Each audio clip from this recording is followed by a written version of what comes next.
तो सर मैं आपसे ये समझना चाहूंगी कि जिस तरह से भारत इस पैंडेमिक से जूझ रहा है, सरकार भी जूझ रही है, तो ऐसे में इससे निपटने में विज्ञान और प्रौद्योगिकी विभाग के क्या इनिशिएटिव रहे?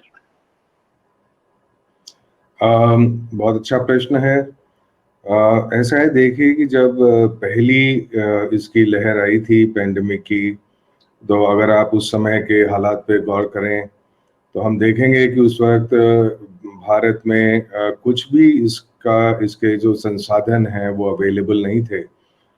वेंटिलेटर नहीं थे, पीपीई नहीं थी, N95 नहीं था, डायग्नोस्टिक्स जो RT-PCR होता है, किट होती हैं किसी भी तरह की, antibody testing kit, antigen testing kit, किसी भी तरह का डायग्नोस्टिक्स उस वक्त अवेलेबल नहीं था। और वैक्सीन के बारे में तो ऐसी चर्चा की जाती थी कि करीब 10 साल लग जाते हैं वैक्सीन बनाने में, जो कि ग्लोबल अनुभव भी था उस वक्त तक। तो उस वक्त हम जो पूरी तरह से आयात पे ही हमारी डिपेंडेंस थी, सब चीज़ें इंपोर्ट की जाती थी। लेकिन उस वक्त ऐसी परिस्थितियां थी कि बहुत जल्दी से इंपोर्ट भी संभव नहीं होते, क्योंकि सब देशों को उन्हीं चीज़ों की आवश्यकता थी। तो उस वक्त जो हमने प्रोग्राम लॉन्च किए, उसके तहत सिर्फ 2 से 3 महीने के अंदर अंदर न केवल इन सभी चीज़ों को डिज़ाइन कर लिया गया, बल्कि उनका उत्पादन भी बड़े पैमाने पर शुरू हो गया। तो उसके लिए बहुत सारी डिफरेंट अलग अलग कार्य किए गए। जैसे कि उदाहरण के तौर पर, पहले हमारी जो इंडस्ट्री हैं, स्टार्टअप हैं, उनकी मैपिंग की गई, देखा गया कि इनमें किस तरह की कैपेसिटी है, क्या वो ये चीज़ें डेवलप कर सकती हैं बहुत जल्दी। अगर वो कर सकती हैं तो उनको स्केल अप, मतलब मैन्युफैक्चरिंग के लिए भी सहायता की जरूरत थी। तो जहाँ तक कि नॉलेज चाहिए थी, जहाँ तक कि उसको बनाने के लिए सहायता चाहिए थी, इन सभी को बहुत तेजी के साथ उपलब्ध कराया गया, जिसके कारण हम अब जानते हैं कि ये सभी चीज़ें बहुत विकसित हो गई हैं भारत के अंदर। और अब हम इसको एक्सपोर्ट भी कर सकते हैं, क्योंकि न केवल वो विकसित हो गई, लेकिन उसकी जो क्वालिटी है, जो उसमें इनोवेशन है, वो बहुत अच्छा है, और वो अभी भी चल रहा है सेकंड वेव के अंदर। तो इससे क्या सिद्ध होता है? इससे ये है कि हमारी जो साइंस और टेक्नोलॉजी की नींव है वो काफ़ी मजबूत है। पहले आप ये पूछ सकते हैं कि ये सब चीज़ें फिर 10 साल या 5 साल पहले डेवलप होके मार्केट में क्यों नहीं आ गई थी?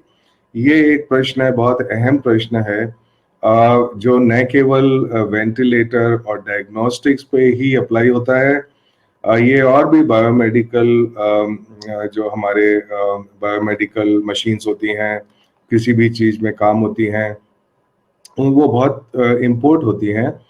ऐसे ही और भी कई क्षेत्रों में जहाँ पे हमारी कैपेबिलिटी है बनाने की, वो पूरी तरह से उपयोग नहीं हो पाई। तो इसका कारण ये है, ये हमें समझना चाहिए कि साइंस और टेक्नोलॉजी में 2 तरह के क्षेत्र होते हैं।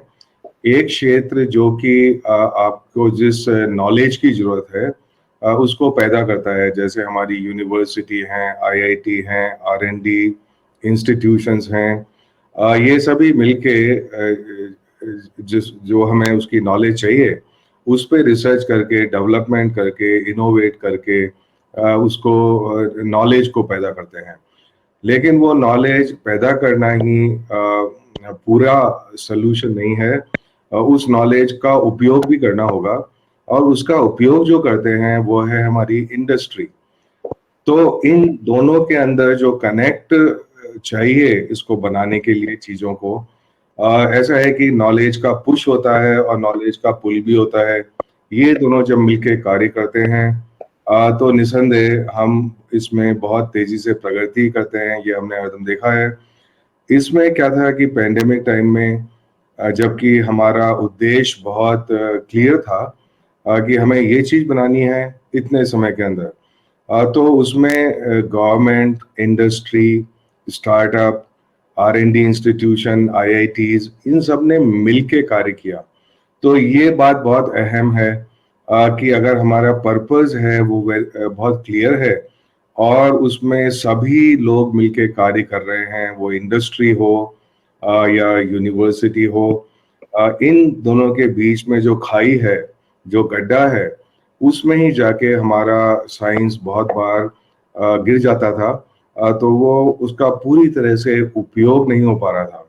तो इसमें साइंस की कमी नहीं है सिर्फ, क्योंकि जैसा हम जानते हैं भारत, इंडिया, वो अभी विश्व में हमारे जो साइंटिफिक पब्लिकेशन है उसमें तीसरे नंबर स्थान पर है। इसका मतलब ये है कि हमारे पास बेसिक कैपेसिटी है, अच्छे वैज्ञानिक हैं जो शोध करते हैं, कर सकते हैं। अगर उनको एक नया चैलेंज दिया जाए तो वो निसंदेह उस पर शोध करके और जो अच्छी से अच्छी चीज़ है उसका वो बना सकते हैं मॉडल। उसके लिए जो जिस ज्ञान की आवश्यकता है वो मुहैया करा सकते हैं।